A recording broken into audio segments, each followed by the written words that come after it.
How to add bank account to Coinbase. So hello guys and welcome back to today's video.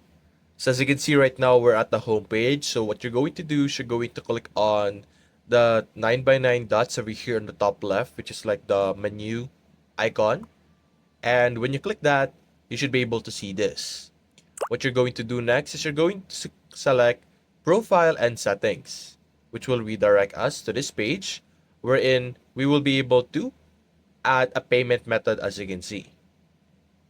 So simply click on add payment method and we will be able to see all different payment options that we are able to choose from. We have bank accounts, debit cards, PayPal, direct deposit, wire transfer, and gift card. So of course, we're going to select our bank account option over here and you're simply going to click on continue over here.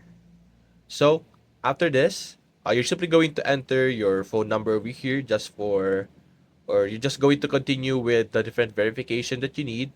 Enter a phone number over here as you can see for further verification. And you're just simply going to look for your bank that you want to connect. Then you could select whether it's checkings or savings over here. And then you're going to click on continue to log in. Then you're going to log into your bank account, of course. And after that, you should be able to add that bank as a payment method. So that's basically it, guys. If you enjoyed this video, leave a like and subscribe. Thanks for watching.